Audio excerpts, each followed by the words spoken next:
Bonjour à tous, donc là on est dimanche matin, je rentre de courir comme vous le voyez, ma dernière séance de la semaine et je me suis dit qu'on allait faire le récap de celle-ci à chaud. Donc toujours 4 séances par semaine, de toute façon ça sera comme ça jusqu'à la fin. C'est ce que j'ai déterminé le plus efficace pour conserver toujours un peu de muscu à côté. La première séance de la semaine c'était mardi, première séance de la semaine. Petit footing en EF pour commencer, 45 minutes. Le soleil n'est pas au rendez-vous. Allez, bye. En fait, j'ai remarqué que dans mes semaines, souvent j'ai 2 endurances fondamentales, une sortie longue, une séance intensive. Du coup, l'intensive, elle est soit le mardi, soit le jeudi, selon comment tombe la séance intensive.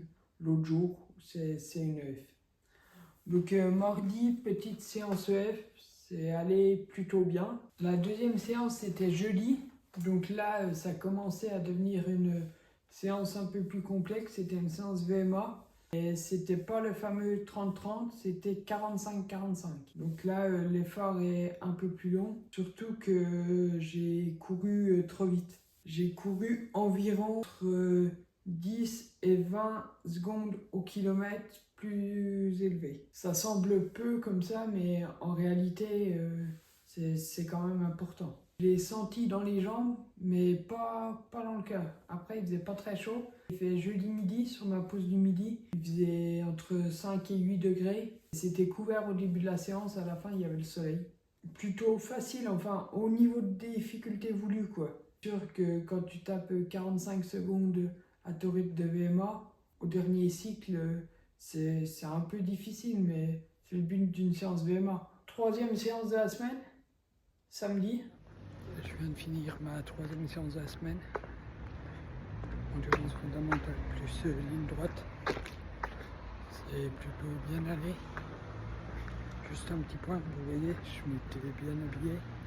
Parce que soi-disant il faisait 5 degrés. Et finalement j'avais beaucoup trop chaud. C'est bien, ça me permet au moins de me tester, de m'étalonner pour chaque température, comment je dois m'habiller. Donc les prochaines fois, je ferai moins l'erreur. Un peu mitigé, que j'ai vite eu trop chaud. Et c'est pas simple à s'acclimater au froid. Je me dis, il fait froid, j'ai pas envie d'avoir trop froid, je vais bien m'habiller.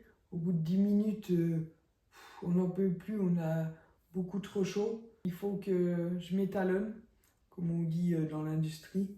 Un petit étalonnage à la perfection pour savoir telle température, avec tel ressenti, je m'habille comme ci, avec telle température, je m'habille comme ça. Et pas passer directement aux 3 couches d'hiver trop rapidement. Aujourd'hui, la dernière séance, petite sortie longue avec tempo actif. La sortie longue standard, moi j'ai pas trop de difficultés là-dessus. Courir longtemps à un rythme petit, léger, c'est plutôt facile pour moi. Après, il y a gérer les allures, même histoire que la VMA. J'ai couru trop vite, mais tempo d'allure. C'est pas top parce qu'à la base, faut quand même respecter le plan. Donc, si tu as une séance où tu dois être qu'en aérobie, qu'en mode facile et que tu montes trop haut, c'est pas le but. Le quiproquo là-dedans, c'est que je cours un peu trop vite, mais mon ressenti il est plutôt bon. Mis à part que sur cette sortie-là, à partir du 3e intervalle, mon cœur a augmenté d'un coup. Il est monté dans les 160 BPM. Je ne sais pas à quoi c'est dû. Soit ma montre a un peu bougé, elle captait plus trop correctement la fréquence cardiaque. Soit j'ai un peu le nez bouché aussi, ça s'entend peut-être à ma façon de parler. Ou troisième fait, c'est que je suis parti à jeun, donc j'avais pris un gel avec moi. Et au bout de 40 minutes, j'ai dit je vais prendre mon gel. Et c'est à ce moment-là que ma fréquence cardiaque a augmenté. Donc est-ce que le fait de prendre le gel avec le nez bouché, ça fait que j'ai eu moins d'oxygène dans le sang sur un tout petit intervalle. Du coup, mon cœur a compensé par une élévation de la fréquence cardiaque. Et du coup, après, ça a mis un peu de temps à baisser. Même jusqu'à la fin, elle est restée un peu haute. Avant ce passage-là, sur mon endurance fondamentale, je ne dépassais pas les 130 BPM. Avec le froid, ça aide. Après, sur les allures, j'étais sur du 135.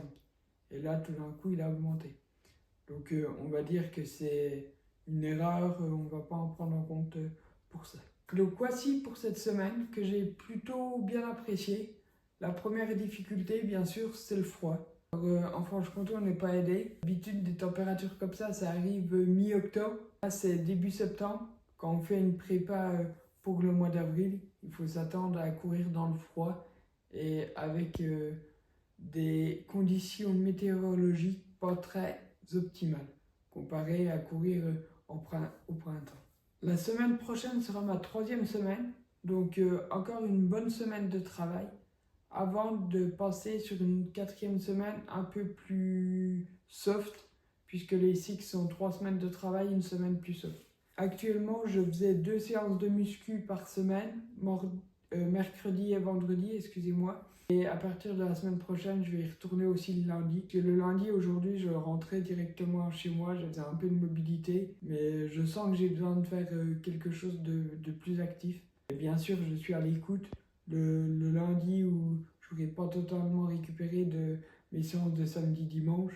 Je resterai au calme. La leçon de cette semaine-là, c'est savoir gérer les températures et s'habiller correctement par rapport au climat extérieur. Mais on ne lâche rien, on est déter et on kiffe de plus en plus courir. Je vous dis à bientôt et n'hésitez pas à me suivre sur LinkedIn, Instagram, les liens sont en description.